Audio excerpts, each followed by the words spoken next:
प्रेक्षक हो नमस्कार. मराठी ऑल अपडेट मध्ये आपल्या सगळ्यांचं मनपूर्वक स्वागत. करा विड्याच्या पानांचा हा उपाय, चमत्कार होऊन सर्व इच्छा पूर्ण होतील.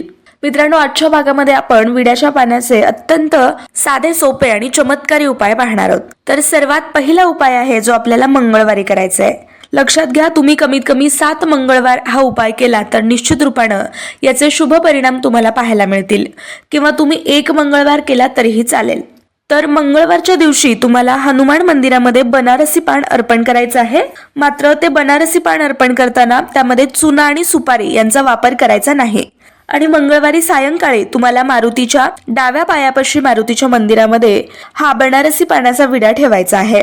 म्हणजे तुम्ही मंदिराला जाताना वाटेत कुठे पानाचं दुकान असेल तर तिथून तुम्ही हे बनारसी पान घेतलं तरी चालेल. 7 पानांचा किंवा 9 पानाचा हा बनारसी पानाचा विडा तुम्हाला बनवायचा आहे. आणि बनवताना त्या पान टपरीवाल्याला तुम्हाला सांगायचं की त्यामध्ये सुपारी आणि चुना यांचा वापर करायचा नाही. तर तिथून तुम्ही विडा घेऊन डायरेक्ट मंदिरात गेला तरी चालेल. मारुती रायाच्या डाव्या पायापाशी तो विडा ठेवायचा आहे. आणि तिथे बाजूलाच भीमरूपी हनुमान चालीसा किंवा एखादा मारुती रायाचा स्तोत्र लावलेला असतो, किंवा तुम्हाला पाठ असेल तरीही चालेल. तो तुम्हाला हात जोडून म्हणायचा आहे. आणि जो काही तुमची मनातली इच्छा आहे, जो काही तुमचा प्रॉब्लेम आहे, तो मारुती रायाला सांगायचा आहे आणि म्हणायचं आहे की हा विडा मी तुला ठेवलाय याच्यासाठी की तो आता माझ्या दुःखाचा विडा तू उचल आणि मला शुभ परिणाम दे. लक्षात घ्या, तुम्ही 7 मंगळवार हा उपाय केला तर तुम्हाला चमत्कार दिसेल आणि तुमच्या सर्व इच्छा पूर्ण होतील, किंवा तुम्हाला तुमच्या संकटातून मार्ग नक्की मिळेल.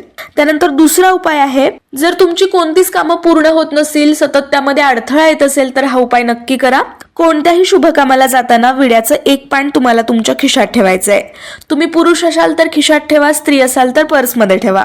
आणि जाताना ते पान ठेवल्यानंतर नम्रपणे हात जोडून तुमच्या कुलदेवतेला स्मरण करायचे आणि सांगायचंय की मी या शुभ कामासाठी चाललोय आणि हे कुलदेवते तुम्ही माझ्या सोबत चला.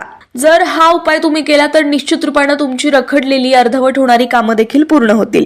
तुमच्या घरात जर सतत भांडणं, कलह, द्वेष, मत्सर असेल तर तुमच्या दरवाजाच्या मुख्य दरवाजाच्या दोन्ही बाजूला विड्याची 2 पानं तुम्हाला दररोज लावायची आहेत. कोणत्याही वारी, कोणत्याही दिवशी, कोणत्याही वेळी तुम्ही हा उपाय करू शकता. आज लावलेलं पान उद्या काढायचंय, डस्टबिन मध्ये टाकायचे आणि दुसरं नवीन पान लावायचंय. कमीत कमी 11, 21 किंवा 41 दिवस हा उपाय तुम्ही केला तर घरात कायम शांतता, सुख, समृद्धी येईल. तर अशाच नवनवीन व्हिडिओसाठी मराठी ऑल अपडेटला सबस्क्राईब करा.